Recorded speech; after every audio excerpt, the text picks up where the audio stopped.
Welcome to China and welcome to Leaders Talk. It is our honor. Merci. Vous êtes en Chine depuis un certain nombre de jours, voyageant à travers le pays dans de nombreuses villes différentes. Quelles impressions avez-vous tirées de ce voyage jusqu'à présent et avez-vous aimé la Chine jusqu'ici? Je profite de cette occasion pour remercier le président Xi Jinping pour cette invitation à effectuer une visite d'État dans son pays que je n'avais jamais découvert jusqu'ici. Tout le monde entend parler de la Chine. Moi, depuis tout petit, je sais que nous avons aujourd'hui une cinquantaine d'années de partenariat, d'amitié. Donc c'est une très très belle impression que j'ai. L'accueil était chaleureux, le pays est magnifique. Toutes les villes que j'ai visitées sont très très belles, modernes. Je dis bravo à la Chine d'avoir réussi sa modernisation. Parce qu'il ne faut pas oublier que dans les années 60, la Chine et la République démocratique du Congo étaient plus ou moins au même niveau économique. Et le bond que la Chine a fait est impressionnant. Et ce modèle est vraiment un modèle que je voudrais imiter, que je voudrais dupliquer dans mon pays. C'est pour ça que j'apprécie énormément ce que j'ai vu. Monsieur le Président, lors de votre voyage à Pékin, nous avons remarqué que vous avez déposé des gerbes en l'honneur des martyrs de la Révolution chinoise. Vous avez également visité le musée du Parti communiste chinois. Pourquoi êtes-vous allé dans ces endroits? Comment avez-vous trouvé ces lieux et quel est votre bilan de ces visites? Tout simplement parce que il y a comme une similarité entre l'histoire des deux pays. La Chine a connu la pauvreté, nous aussi. La Chine a connu la famine, nous aussi. Mais en même temps, la Chine a des atouts sur lesquels elle a su surfer pour sortir de tout cela. Et c'est pour ça que c'est un modèle qui inspire. De venir voir ici comment la Chine a fait me tenait à cœur. Et c'est pour ça que ça m'a beaucoup intéressé d'être ici, de vivre la réalité, la palper des doigts. Concernant la voie de développement de la Chine et la voie chinoise vers la modernisation, c'est un sujet très débattu dans le monde entier ces derniers jours. Beaucoup de pays soutiennent la voie de la Chine. Et d'autre part, certains pays dépeignent la Chine comme une puissance expansionniste. Comment voyez-vous le rôle de la Chine et que représente la Chine pour vous en ce qui concerne son image, son influence globale? Je pense d'abord que la Chine, c'est plus d'1 milliard d'individus. C'est pas tous les pays du monde qui peuvent compter plus d'1 milliard d'habitants. Et réussir à sécuriser toutes ces âmes, réussir à leur garantir une sécurité alimentaire, une éducation, une santé, ce sont des défis énormes. Donc, avant de juger la Chine, il faut d'abord vivre sa réalité. Et moi, je ne suis pas de ceux qui vont condamner quoi que ce soit en Chine, parce que d'abord, je suis contre l'ingérence dans les affaires intérieures d'un État, et parce qu'en plus, j'admire cette œuvre que la Chine a réalisée en relevant tous ces défis que je vous ai notés. Donc, je ne serai pas de ceux qui vont juger cela. Et au contraire, je dirais même, nous devrions nous inspirer de ce qu'a fait la Chine, établir des liens d'amitié, parce que entre amis, on peut se dire des choses, même les plus désagréables, au lieu de condamner la Chine, de l'indexer. Donc, je suis de ceux qui respectent ce qui s'est passé dans ce pays et qui se passe. Et je suis convaincu que la Chine, il faudra compter avec elle. Parlons des relations entre la Chine et la République démocratique du Congo. Cette relation bilatérale a récemment été élevée au rang de partenariat stratégique global et collaboratif lors de votre voyage. Que signifie pour vous cette nouvelle élévation du partenariat et comment pensez-vous qu'elle se concrétisera sur le terrain pour les gens de votre pays et pour les Chinois? Des 50 ans d'amitié qui existent déjà entre nos deux pays, nous avons fait un bilan intermédiaire de ces 50 ans d'amitié en regardant en face les problèmes qui touchent aux intérêts de nos deux pays, mais également nous vivons dans un monde globalisé aujourd'hui, les problèmes qui touchent au monde. C'est en analysant tout ça que nous avons ressenti le besoin de relever le niveau de notre partenariat pour le rendre stratégique et global. Je vous donne un exemple, nous faisons face, le monde fait face à la problématique du réchauffement du climat. C'est un problème qui touche à tous les pays. Aujourd'hui, on le voit par les catastrophes naturelles, il n'y a aucun pays au monde qui en est épargné.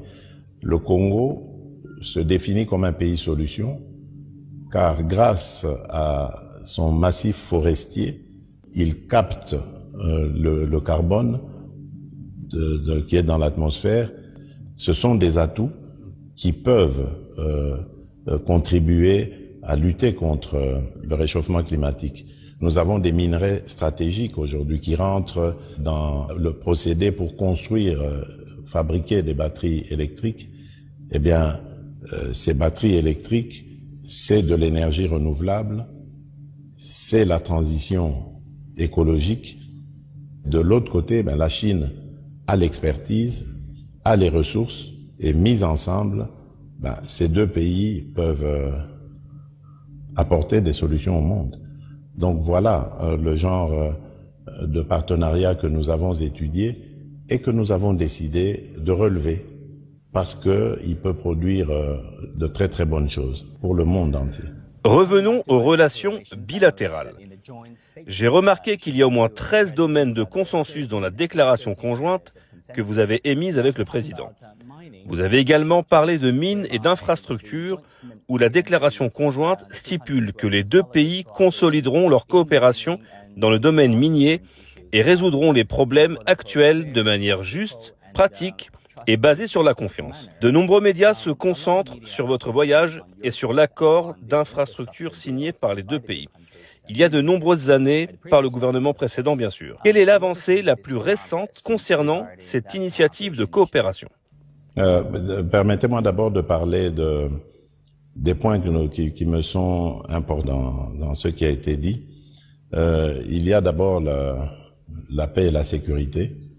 Laquelle paix et sécurité va amener la stabilité et donc une atmosphère propice aux affaires, aux investissements. Ensuite, les points que je trouve très importants ici, c'est ceux qui concernent l'éducation, la santé et l'agriculture. Parce que c'est avec le peuple congolais que nous allons développer le Congo. Il faut que le peuple soit éduqué, il faut que le peuple soit en bonne santé, il faut que le peuple soit bien nourri. La sécurité alimentaire, c'est important. Ensuite, il y a l'environnement dans lequel nous vivons que nous devons conserver pour un monde meilleur.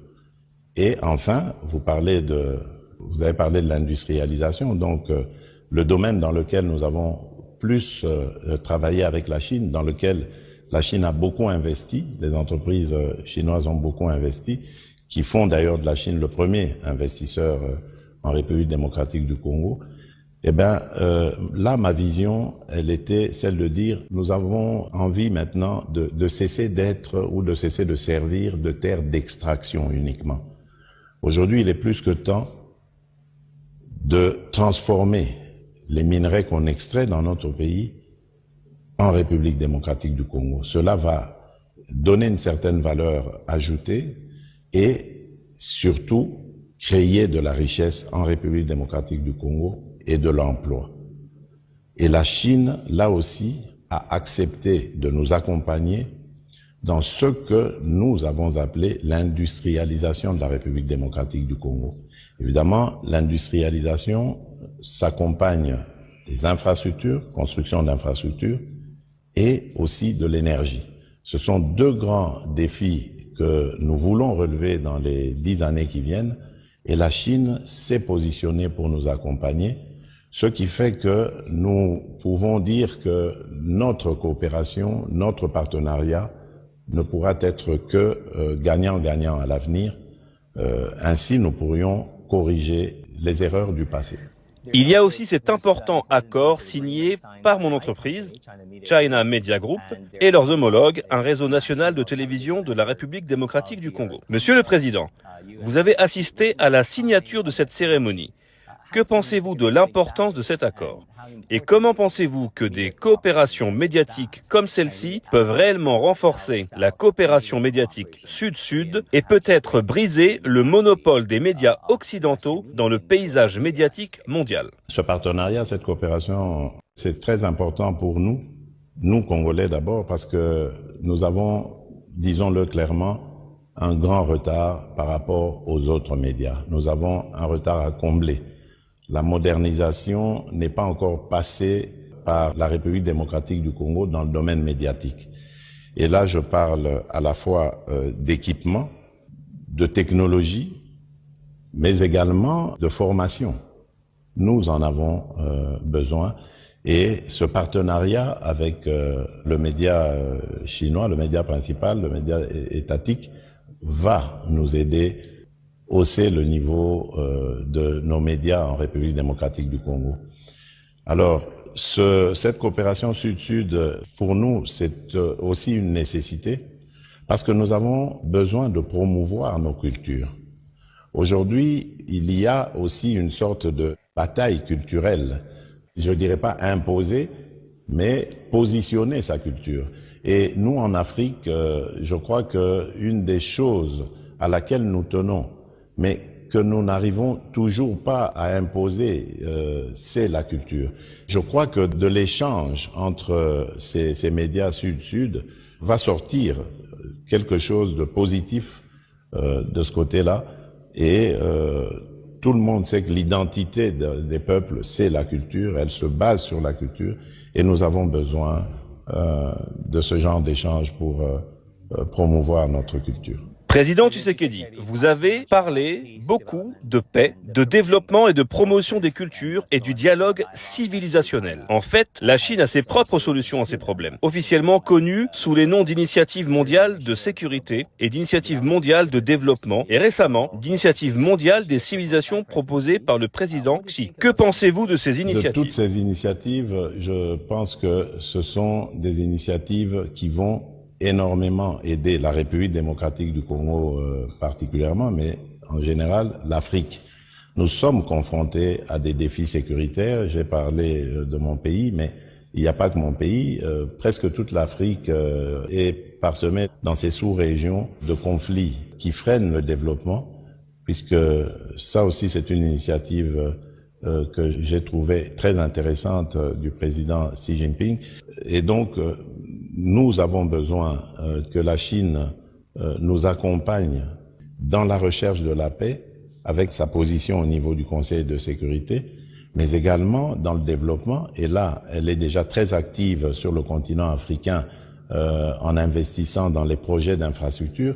Il n'y a pas de développement sans infrastructure. Et donc, ce sont des initiatives qui ne sont qu'à encourager. Le but ici étant d'aller dans des partenariats gagnant-gagnant, la Chine venant investir pour évidemment en tirer profit, et l'Afrique aussi devrait en sortir satisfaite, d'autant plus que nous sommes aujourd'hui en Afrique en train de vivre la réalité de la zone de libre-échange continentale. Et donc si cela se passe très très bien, l'Afrique va devenir le plus important marché commercial du monde, avec plus de 2 milliards d'individus. Et donc la Chine se positionne de manière, à mon avis, intéressante, parce qu'elle investit à la réalisation de ce marché commun, et demain, elle sera sûrement une des partenaires les plus privilégiés par rapport à ce marché en construction. Donc, je trouve que la vision du président Xi Jinping est remarquable. Elle est même futuriste, et c'est sûr que les retombées qui en découleront seront positives et rejailliront de manière positive sur la Chine. Je sais que la République démocratique du Congo est le pays le plus riche en biodiversité sur le continent africain. C'est le deuxième plus grand pays d'Afrique. Bien sûr, il y a beaucoup à partager en matière de conservation de la biodiversité. Dans certaines parties du pays, il y a des parcs naturels et des aires protégées. Nous essayons de protéger, de promouvoir la biodiversité. Mais évidemment, nous sommes confrontés à beaucoup de défis. Je pense qu'il faut aussi réussir à sensibiliser la planète entière. Et là, je remercie la Chine parce qu'elle est sensible à cela pour que on mobilise les ressources nécessaires promises. Par exemple, lors de la COP 21 en 2015 à Paris, pour protéger l'environnement, protéger la biodiversité, protéger les pays qui sont capteurs de la pollution des pays industrialisés. Tout cela n'a pas été respecté depuis que ça a été décidé. Il est peut-être temps de commencer à y réfléchir. Et c'est pour ça que la Chine a une position importante, vu le fait qu'elle est parmi les P5, les pays membres du Conseil de sécurité, membres permanents du Conseil de sécurité. Elle peut participer à ce débat et même à la recherche des solutions à ce problème. Monsieur le Président, la République démocratique du Congo possède beaucoup de ressources naturelles.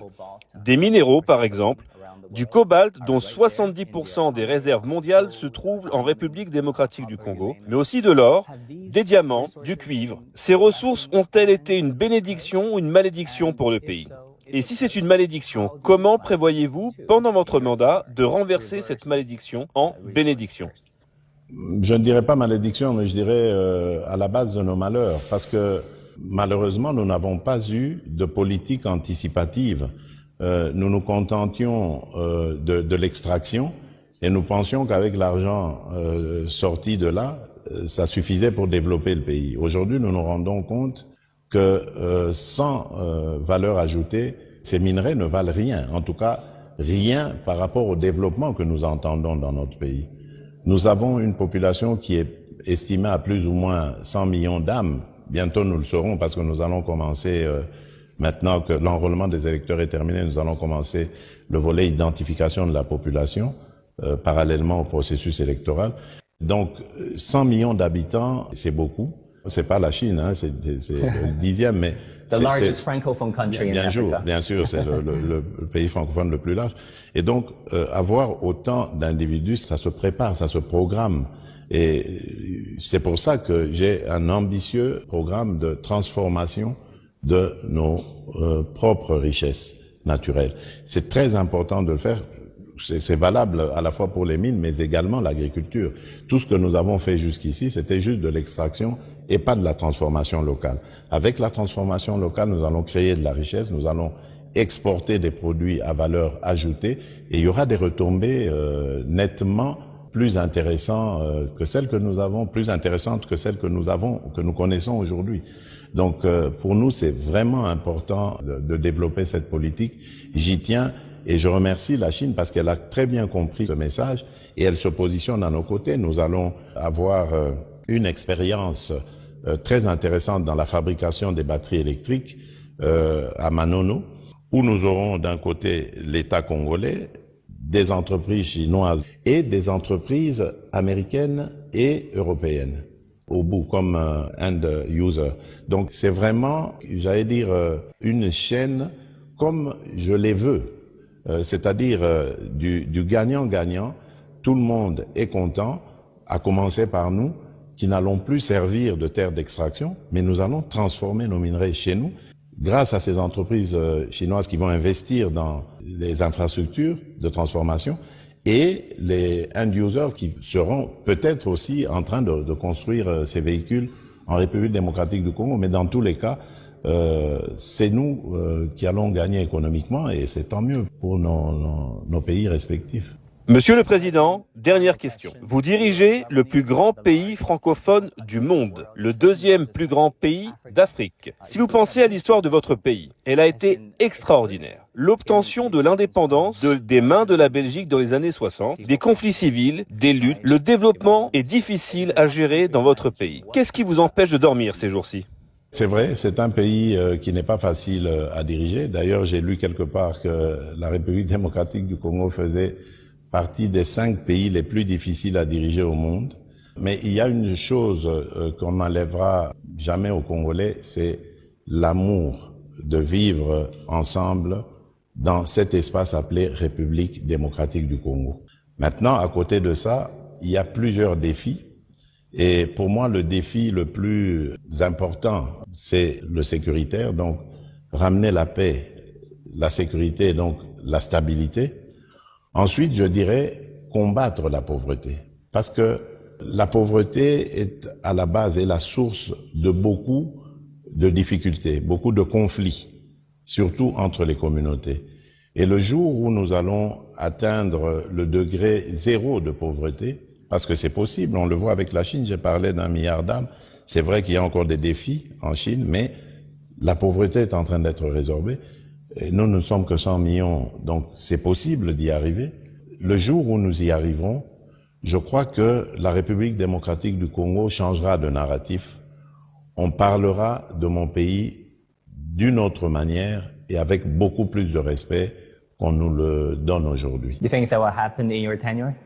The change of perception and the change of narratives? Dans moins d'une dizaine d'années. Our very best wishes. Thank you so much, Mr. President. Thank you for this opportunity. C'est moi qui vous remercie.